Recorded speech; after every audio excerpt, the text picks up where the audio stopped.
With infinite complacence, people went to and fro over the earth about their little affairs, serene in the assurance of their dominion over this small, spinning fragment of solar driftwood, which by chance or design man has inherited out of the dark mystery of time and space.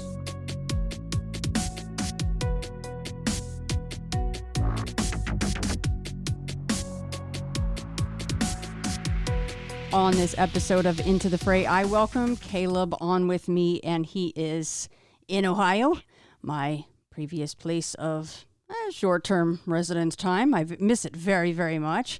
But we are here to talk about a Bigfoot sighting, so I am very excited about that.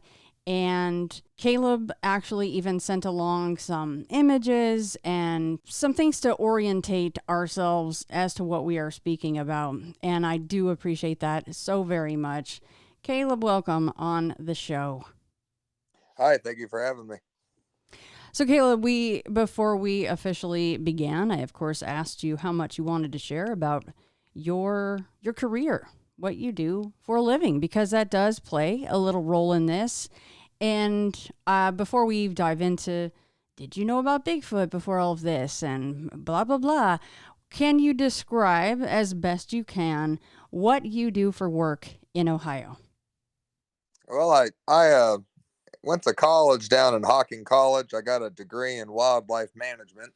I work as a technician for a local park district. I do maintain things like, it could be as simple as cutting grass or, cleaning up trash, or it could be something like, doing like a fish study or something like that. It's a wide variety of things. Obviously here lately been shoveling snow, plowing snow, but it's a pretty jack of all trades kind of job kind of thing. That actually sounds pretty fun. It's like kind of like being a park ranger in kind of sort of a way. Like you never know what the day is going to bring, right? And you're always outdoors, which is nice, unless it's minus 10, minus 25 with a wind chill. Yeah, that's coming up this next week. I saw that. I'm like, oh, okay, this is the time of year. I'm kind of happy that I'm in Nevada. Yeah. Okay, so as I kind of teased, I would like to just know a little bit more about you, and especially considering your line of work, maybe being outdoorsy and such. How much did you know about Bigfoot, or what did you think about Bigfoot before we dive into what you actually saw and experienced? Well, when I was a kid, we watched a lot of, when I was about 10, maybe to 13 years old, we watched a lot of Animal Planet. And I remember on Sunday nights, well, throughout middle school, me and my brothers, we always had bedtimes and everything, and except for Sunday night, because that's when Finding Bigfoot was on. We loved watching that show, especially the few episodes when they came to the state. I watched Monster Quest when I was a kid, stuff like that. Loved watching into it. But once I entered high school, I kind of got away from stuff like that. I didn't think it was, quote unquote cool anymore. That was until my sighting I had with my best friend at the time.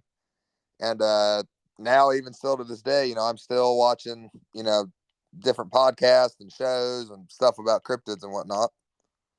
So how much setup do we need beyond the basic stuff, like, when did it happen, weather, things like that? What do you think that we need a bit more of a setup as far as this area goes? Yeah. Sycamore State Park is where the sighting took place. It is it's in the western half of Montgomery County in Ohio. It's actually the only piece of public hunting land in Montgomery County. The map I sent you, where I circled in where my encounter took place, certain areas of the park, this is like this for all Ohio state parks. You can hunt in the state parks of Ohio, but certain areas they close off to hunting. If there's like a playground in there, obviously campgrounds, you can't hunt, reservable shelters. And that area I circled in, there is a shelter, a playground, and then there's a youth fishing pond, as well as a pond where they stock trout and catfish in the spring and summer. So Sycamore State Park gets a lot of pressure. Like most state parks, it closes at 11 p.m. Unless you're camping, of course. Uh, it's almost 2,000 acres, so it's a pretty decent mix of. There's some upland forest in there, mixed with some brush land, and I think there's even a few little spots where they're doing like a restorative prairie stuff like that. There's a few ponds. Wolf Creek, which is a drainage of the Great Miami River, goes through the park. So the entire parkway has waterways and drinking sources all through it. It's good for hunting, mostly white-tailed deer, small game. Sycamore is actually one of the parks that the state stocked when they reintroduced wild turkeys back into the state in our part of Ohio. They did it in 3 spots: Woodland Trails, which is a Boy Scout camp, Houston Woods, and then Sycamore State Park. So if you see a turkey roaming around anywhere around Dayton, maybe Troy, Xenia, more than likely their ancestors were stalked in the 70s from Kentucky and West Virginia and put into Sycamore State Park, which I thought was kind of interesting. That just shows you how big and how wooded it can be, how remote it could be in some parts of the park. Now, this youth fishing area that you mentioned, how far is, because you said there's several water features throughout, how far was the youth fishing area from where your sighting was? If you look at the map I sent you, I don't know if you can see it in one of the pictures I sent you or not. There's the main parking lot, and then you can go either right, which the youth fishing pond, which is just for people 15 years and younger, is right next to the parking lot. The main pond, it's like a small lake, big pond kind of thing. It's probably, if I had to guess, a few, maybe 400 or 500 yards down this hill. There's wooded stair steps you have to go down, make a bend or two, and there's the pond. You can't see that the pond is at the bottom of this hill. The parking lot, you got to walk up the hill, so you can't see either from where you're standing. Oh, but I do see it in the aerial, right, where it says the 200 meters from this water feature to the end point near the parking lot. Is that correct? Yes, that was where I had started the line. That's where me and my friend started. That's where we left, and that's the trail you then take to get up to the parking lot. Okay. Oh gosh, that is so helpful to see this. I have it pulled up while we're chatting. It is extremely helpful to see that. So 2,000 acres. So it being the one of the only public parks that you can hunt in, what county was that? I'm so sorry. Montgomery County. It's the only piece of public land that you can hunt in the county, unless you want to travel to neighboring counties. And I'm so bad with this stuff because I know that I've heard these months and timestamps before. But what is hunting season there? In Sycamore, they only allow fall hunting, which is squirrel and dove season starts September 1st. So that's when you can start hunting in Sycamore. And then it goes up until the end of rabbit season, which is February 28th. So let's see, September, October, November, December, January. About 6 months out of the year, you can hunt in the park. The other 6 are just fishing and hiking and camping only. And freezing your, you know what? Because I'm used to, I don't know how big, and of course this is a national park versus a state park, but I would go into Cuyahoga Valley State or National Park quite a bit when I was in Ohio, and it was always strange to see houses or in cemeteries and things dotted amongst what you knew was just a ton of forest and hiking, and there's actual trails on a map, but then there's houses around. So you're kind of going, well, gosh, if there's hunting in some places like this, I wonder what the cutoff is for where you can fire a weapon or so close to homes. The way the state of Ohio has it, I believe it's 400 feet from an inhabited building. So there's not very many houses. If you go on like Google Earth, the places you're allowed to hunt in the state park, or at least I think the places that are even worthwhile going, you're plenty far from any houses or anything really of that such. From the map I showed you, there should be a road going through the middle. I think it's called let's see, I think it's Providence Road, I think, something like that. Let me look. Yeah, Providence. Providence Pike. Yeah, Diamond Mill, where it goes down another road, Seabold Road. There's not a lot of houses along that at all.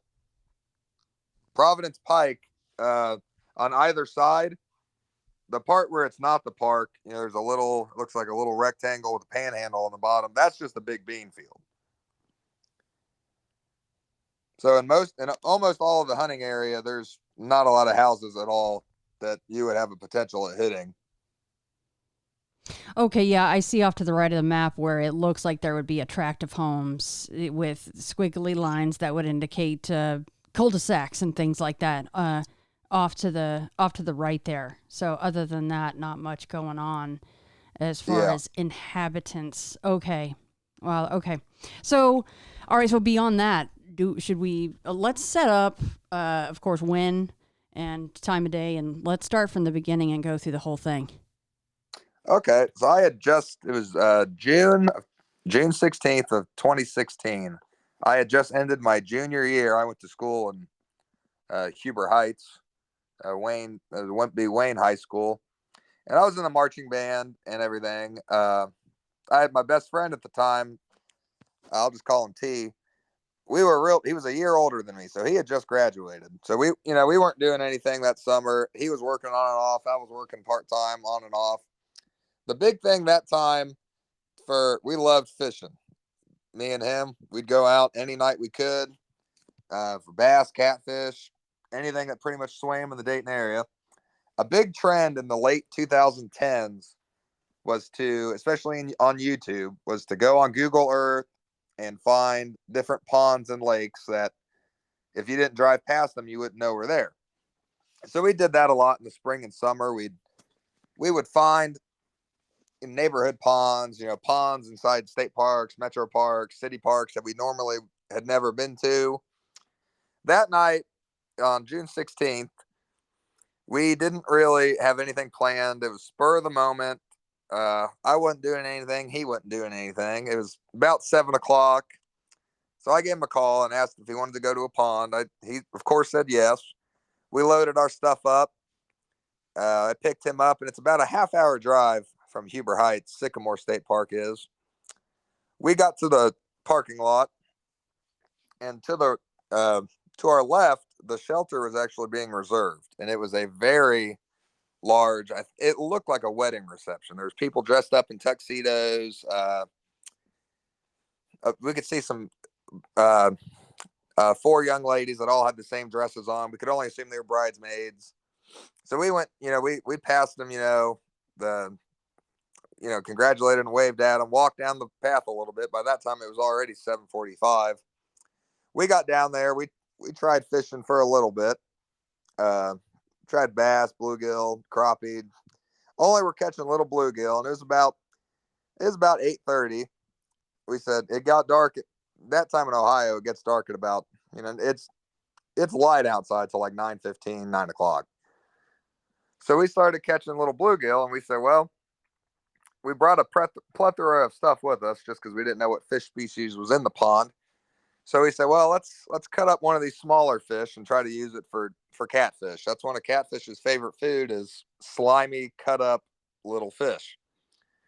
About 10 minutes later, he hooked into one. He brought it in. We let it go. Put another bluegill head on. A few minutes later, we caught another one. So we said, okay, let's just stay here. In the state of Ohio, a lake under, I believe it's 700 acres, you're allowed a limit of 6 catfish. I caught 6. He caught 4. And we stayed pretty late. He checked his phone. I actually forgot my phone in the car. He checked his phone. It was 10:40. We said, well, the park closes in 20 minutes. We had a stringer of fish that we did not intend to catch. We didn't even think they were in there. We had our chairs, all our poles and stuff, and our only source of light was his phone flashlight. We thought we were just gonna go down there, be out by sunset. We didn't intend to stay that late. We text our parents, tell them, hey, don't freak out. We probably won't be home till 11:30. So we get everything together. We dump our fishing bait into the pond just for whatever else to eat, whatever heads we didn't use. We start walking up the hill, and it was a lot easier. It's a pretty decent hill. If anybody's been to Sycamore, it's like at a 45-degree angle. It's dark. It's got like it's bush honeysuckle, the way it kind of curls in. It looks cool during the day, but at night it's pretty spooky because it blocks the moonlight and everything because it's so thick overhead. And I'm sticking close to him because, like I said, the only source of light's his phone flashlight.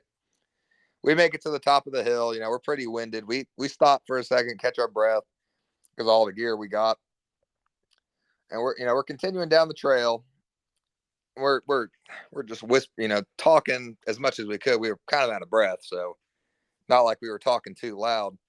And right as we got to the curve, the opening, I think you can see it on the picture I sent you from where we saw it.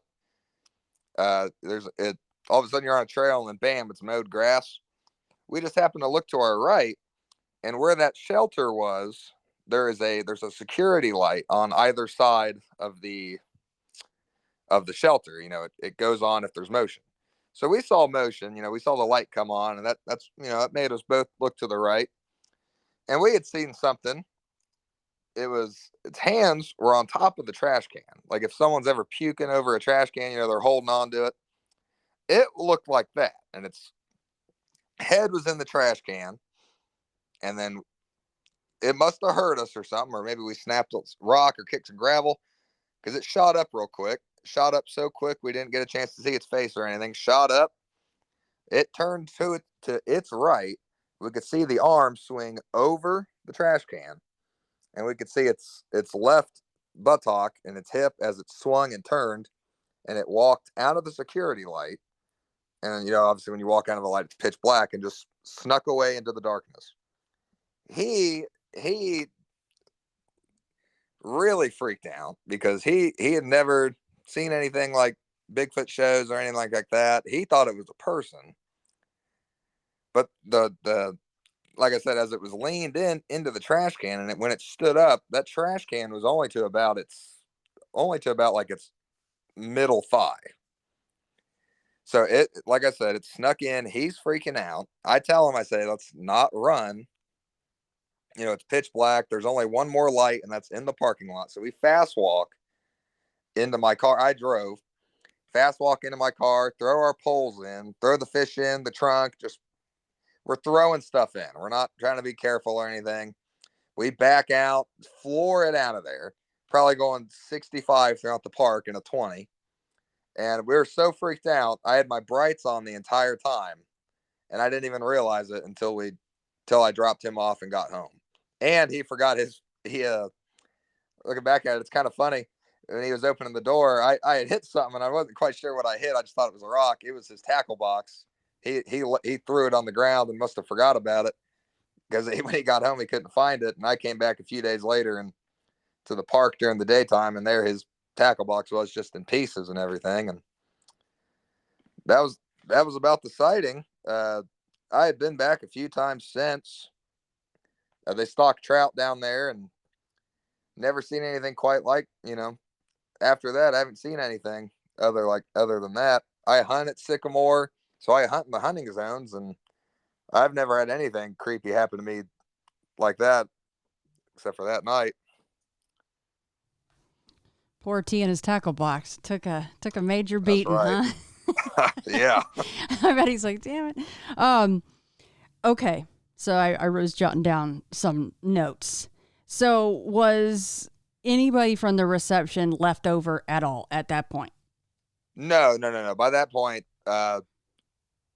we were the only car in the parking lot. We were the only ones left in the park. Yeah. Like I said, it was 15 minutes before the park closed. If you've been back there, did you ever measure the trash can to see where it came up on you? Yeah, to me, it's the same ones we use at our park. If you're standing up, it's about to your belly button. But I'm 6'1", so if you were a little shorter, I'm sure it'd be even higher. Right, because those are large trash cans meant to handle a lot of people, which there was at the reception area at that time. How many people do you think were there? I mean, if you could guess, it's hard to say, but Well, we had a hard time finding a parking spot. There's probably 100, 150, if I had to guess. And they had music going, food cooking. Right. Yeah. The whole 9 yards. They were ringing the dinner bells. What they were doing. Yeah. That's no dummy right there. He's like, oh boy, I Huh. got me some scraps. Huh.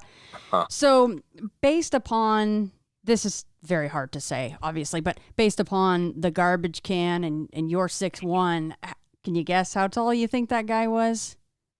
Oh, probably every bit. If it was, let's see, if it goes to my belly button and it was probably to its thigh, it was probably 7.5 feet, something like that. Yeah, big boy. How long was the hair that you could see on its arms and butt and things? We couldn't really make that out. It was about 50, a little over 50 yards away from where we saw it. It was kind of just like a black. We could tell it, we could tell its arms when it swung and its hip and legs, when it turned, when it came out of the trash can and turned around. But we couldn't see any really features in the hair. It wasn't Right. like an insanely strong security light. It was just something. My guess is it was something to like freak the raccoons out. If a raccoon got in the trash can, bam, light on, freaked them out, ran away. So it wasn't a insanely strong security light, but it was enough to see the silhouette and, like I said, its arms and legs. Are you slightly relieved? I think I know what T's answer would be on this, but he sounded a little bit more freaked out than maybe at least you were. Maybe outwardly, maybe inwardly, you were really freaking out. I don't know. That's another question. But are you slightly relieved that you didn't see the face, or are you kind of going, gosh, I really wonder what he looked like? No, I'm kind of glad I didn't. I don't really want to know what the face looks like. I mean, do you feel like you were kind of as freaked out as T was outwardly expressing? Oh yeah, of course. I had like goosebumps. Hair was standing up. I was definitely on edge. But he was his. You could say he was freaking out. His voice got real high. He was shaking in the car. I was spooked out too, but I wasn't as bad as he was.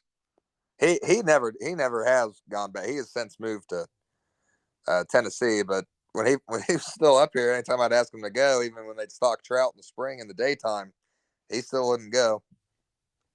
He would not go at all, even for No, daytime fishing. nope. Oh boy, well, I hope he knows there's still Bigfoot in Tennessee. Yeah, yeah. It's not just the Grassman and the really big boys up in Washington State. I'm sure he knows that. I'm just being silly, Huh. but so that did change things for him. Did that change things for you at all? Because now you had this confirmation event of this creature that you'd been watching on TV for years. I've definitely been more freaked out. I mostly small game hunt out there at Sycamore.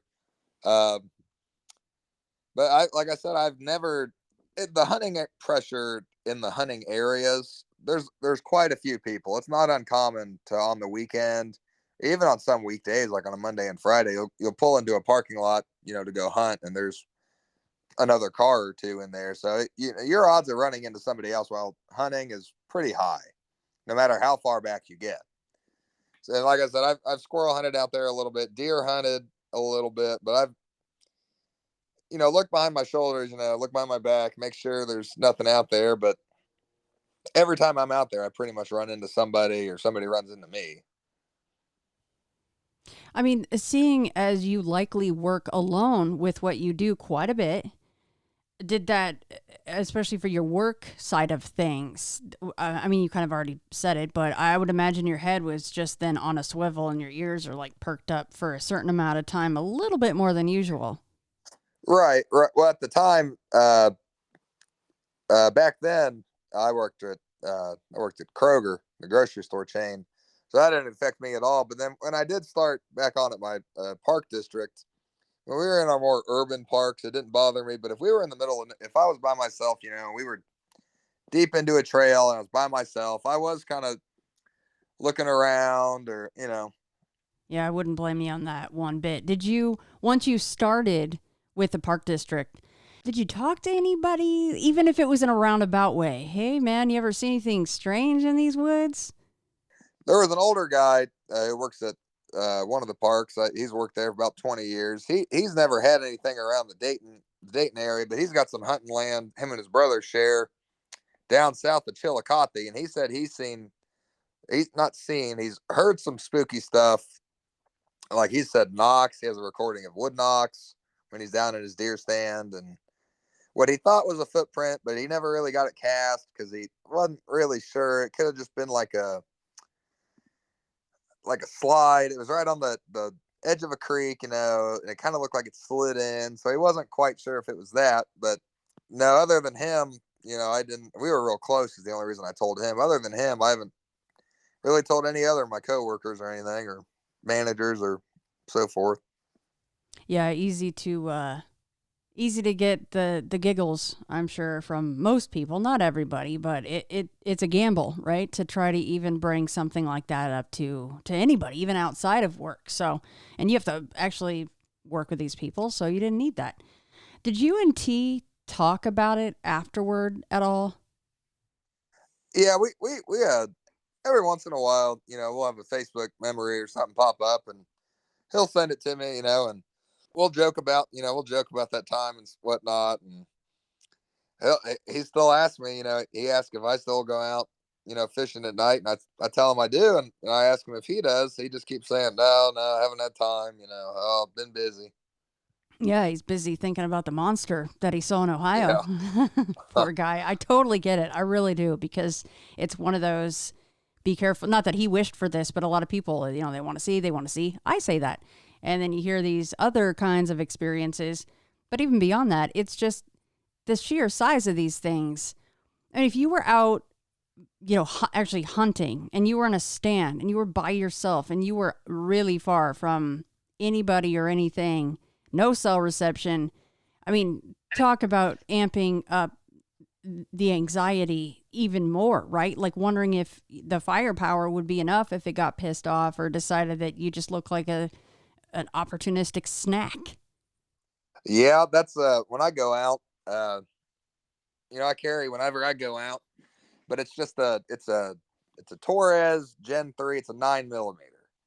I've wondered a few times. I'm like, I wonder if this would do anything, because even if you look uh, like some of your grizzly bear loads, 9 millimeter is never on any expert's recommendation list for a carry in grizzly bear country.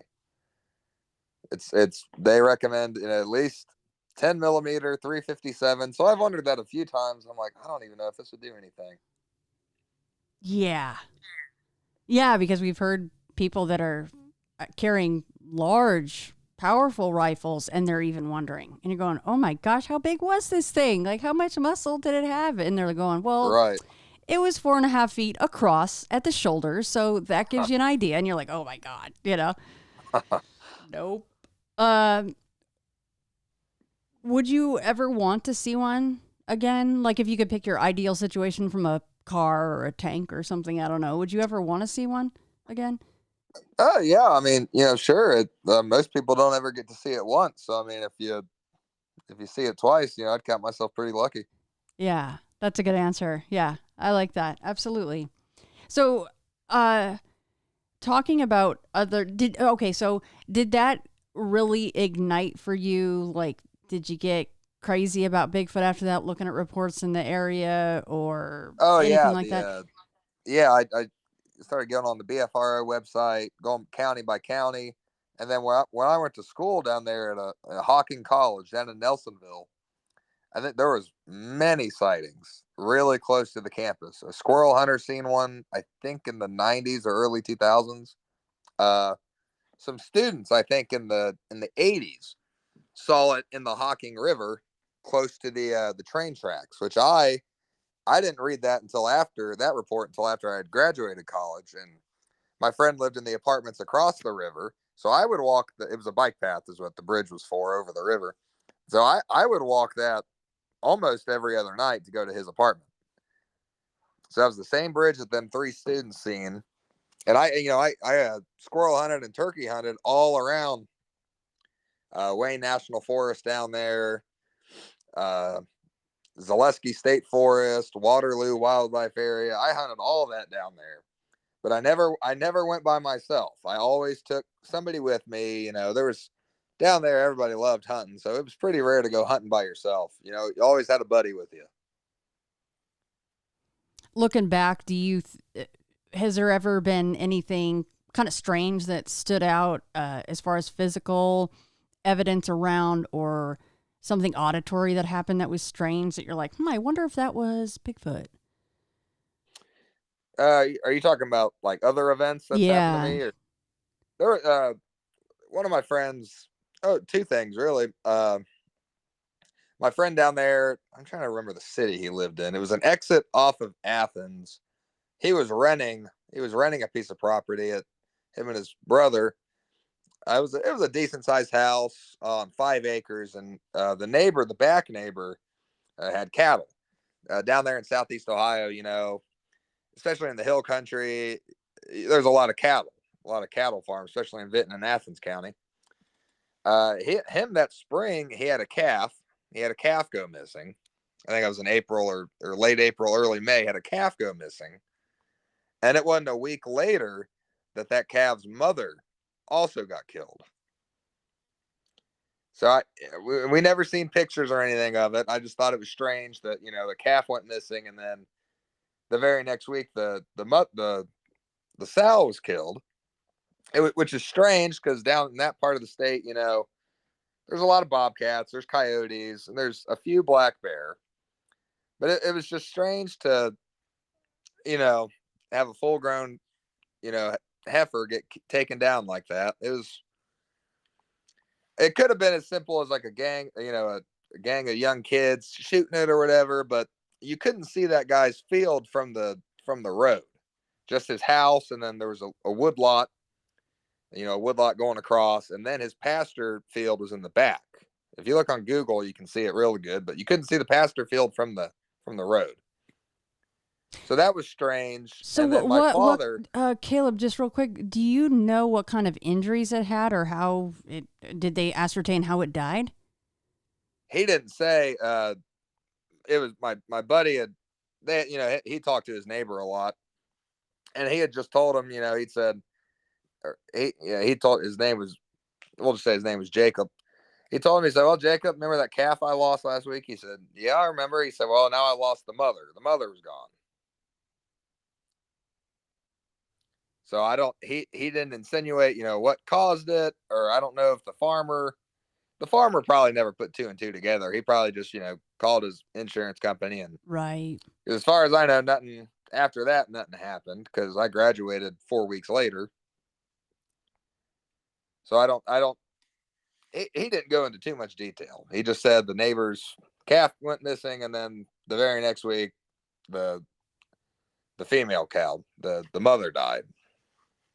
Right. Okay. Sorry. Yeah. Continue.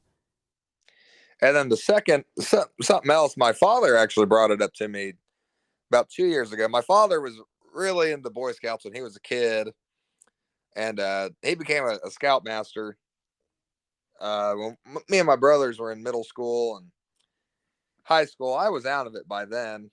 By the time this took place, Dad told me it took place in about 2018. So it was my youngest brother. He'd have been 14 at the time. They went down to camp at Germantown Metro Park. Back then, the metro parks used to have a lot more campsites than they did now. Uh, they would let Boy Scout groups come in for free and camp. They don't do that anymore. For a little bit, they changed it to where anybody could come in, you pay a deposit, but they were trashing campsites, so that didn't last very long at all. But back then in 2018, the boys were bored one night. It was my brother, youngest brother, a few of his friends. They were bored one night. So they came up to my dad and the other leader, and they said, "Dad," they said, "I think we're gonna." I should have sent you the campsite too. I think it's called Old Mills Campsite at Germantown Metro Park is the name of the campsite they stayed at. Behind the campsite, there's a little trail. It's about a mile long. Just goes through the wood. It's really wooded down there. A lot of old growth hickory oak forest that goes behind the campsite, up on a ravine or up on a hill, comes back down. He told my dad, he said, "Well, we're getting a little bored." He said, "Dad, I think we're going to go around, and look for Bigfoot." Because my brother watched Finding Bigfoot and stuff too. Later than I did, though, because I stopped watching it once I got a freshman in high school. So my dad and the other scout leader said, "All right, just, stay together." And they did.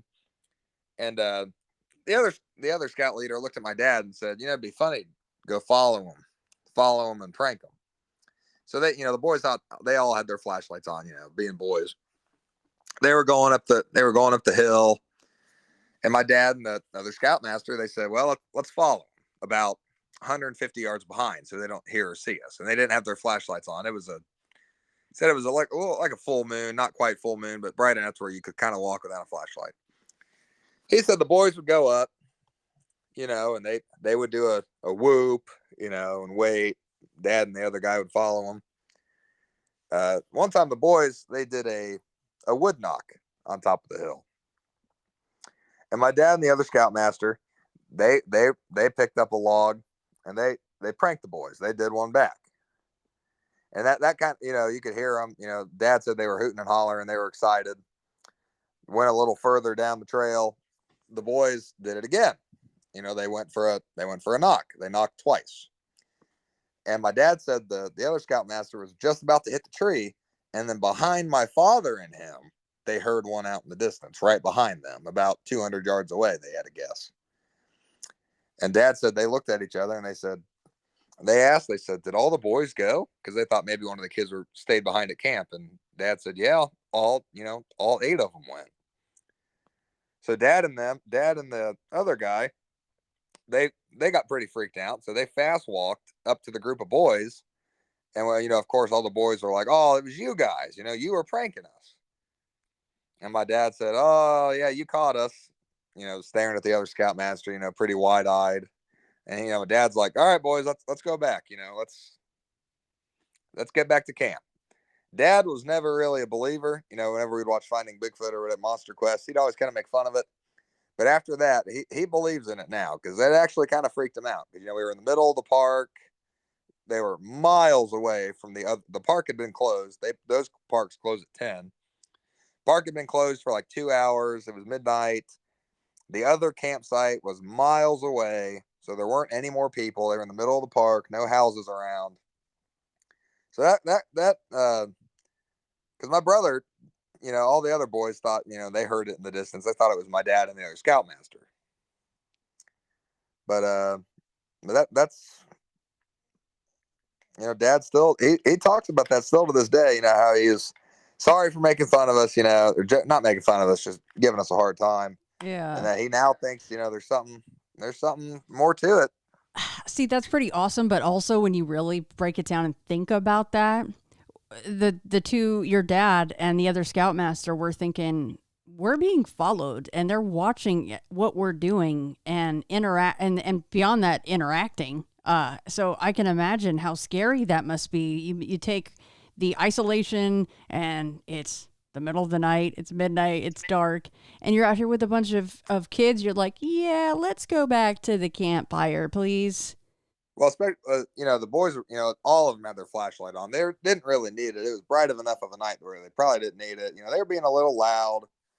Like I said, my dad and the other guy being about 150, 200 yards behind them, no flashlight. They were sneaking up on them, So that's what freaked Dad out too. Like, just as you said, something's behind them about another 150, 200 yards.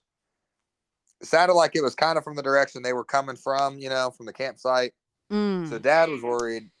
Dad told me, he said he really expected to come back and the campsite was torn to shreds. Right. That's what he expected. But he came back. He said, no, they put a cover, like a grill cover over the fire since everybody left. He said that wasn't tampered with. No one's was tampered with. The lock was still on the cooler. Not the cooler. They had like a big box where they kept all their non-perishable food. He expected that to be tampered with, but nothing was tampered with. So he doesn't know. I wish I was there almost. I wish I'd have stayed in Scouts a little longer, but it is scary to think about. How long was it following them for? Had it been watching them from the campsite, or wasn't until the boys, started going up in the hill, hooting and hollering, whooping and howling and. Well, and of course, we don't know exactly what the knocks mean, but it's more than likely them communicating to each other. So was it saying to another one of their own, hey, they're heading down, or hey, the big ones came along, right? Like, Right, What right. was it saying, and how many were actually around those guys? And, my mind can't help go, because I'm just a dark kind of a person. I like true crime, and I love horror fiction, Stephen King, stuff like that. So, but, some of this stuff could be true in that, and I would like your opinion. Do you think that in some instances that Bigfoot would grab a child, or grab, an adult that's in a precarious position, and wouldn't alert another, be able to easily alert another person, I should say? Do you think that that is a possibility in some of these missing persons cases? Oh, for sure. Like David Politis talks about, in his missing 411 and stuff. Just like people, if these things are, as intelligent as we are, they're gonna have some bad apples. Some that are nefarious, maybe even not even mentally all the way there. If if they're primates and they're smarter than chimps, but not quite as smart as us, they definitely could have some bad intentions. I agree. Okay, so last thing, Caleb, and thank you so much for your time, is that I sent you, and I'm not expecting you to go, yeah, I listened to the whole thing and took notes or anything, but I sent you episode 286, which was titled Littlefoot of Huber Heights, and it's my friend Jake Dressel, and he and his wife came on. They talked about seeing this, what we have, or he pretty much dubbed Littlefoot, and then he came back on for 422 because he's dived headlong into reports in that area. And, of course, their sightings were in Huber Heights. That's your area. And then he Right. eventually found prints in Carriage Hill, and I think that was in 2022. Uh, I just, I'm wondering if, and especially after you also had your confirmation sighting, just like Jake did, then are you also, because he saw this like walking his dog, like in his neighborhood, and so did his wife. And does that mean that your head is also on a swivel, when you're at home and taking your trash out and stuff like that? I don't know if you've got a chance to listen to that, but Yeah, I listened to it. I grew up in Huber, so I know. He put it on the there's a website, Bigfoot Mapping Project, where you can put exactly where your sighting happened. yep. He put his on there, and I'm like, holy cow! Because we used to go to the Little Caesars a lot in Huber growing up, and you pass that.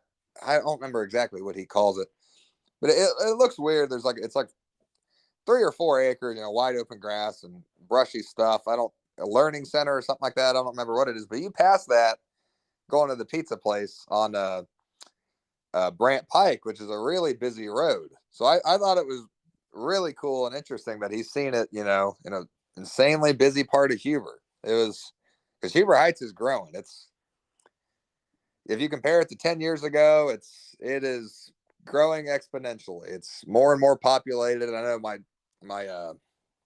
one of my family members works for the schools.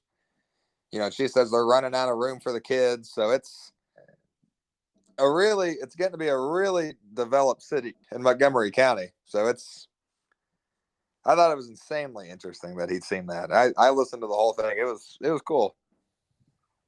Yeah, he's really trying to, kind of keep his finger on the pulse of things there. And he's kind of become the Littlefoot guy in that area. So he's hoping that anybody from now until the end of time, just send those along. I'm fine with you not sharing exactly what you do. It completely makes sense to me, but at least you're willing to share all of this that you did today. That's incredible, because most people are not willing to do that. And who could blame them? I completely understand that. Yeah, the parks I work for, they're nationally accredited. They win awards every few years. So if I said something like, "Oh, Bigfoot in the parks," they would think I'm insane. They are pretty professional. They're by the books, by the science. Yeah, it's all right. We'll stay in our kooky lane, Caleb. Yeah. We're fine with that. Jake's the same. It's like, we're out here just flying the flag, and that's cool. But well, Caleb, anything I didn't ask that I should have asked, or any closing thoughts that you wanted to say? No, nothing I can really think of. I think everything's pretty much been covered. Well, thanks so much, man. Thanks for emailing me and being willing to come on. And I mean, Bigfoot, I love it so much.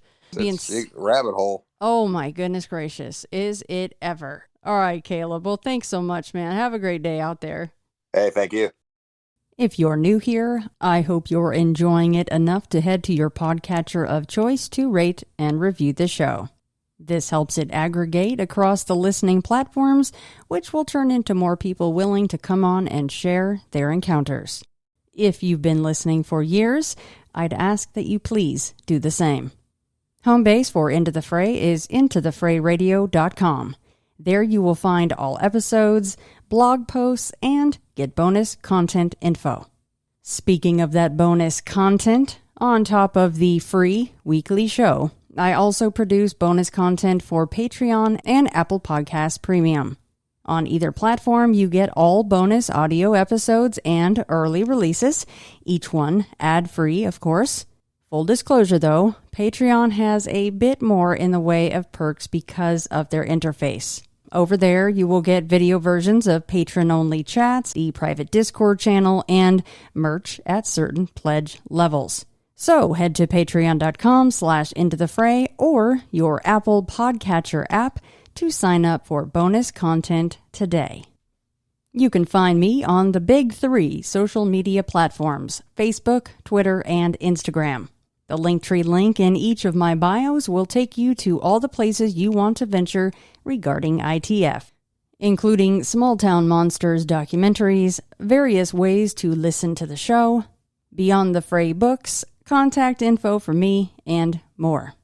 And lastly, and really honestly, most importantly, if you'd like to share your encounter or encounters on Into the Fray, the best way to get in touch is by emailing me at shannon@intothefrayradio.com.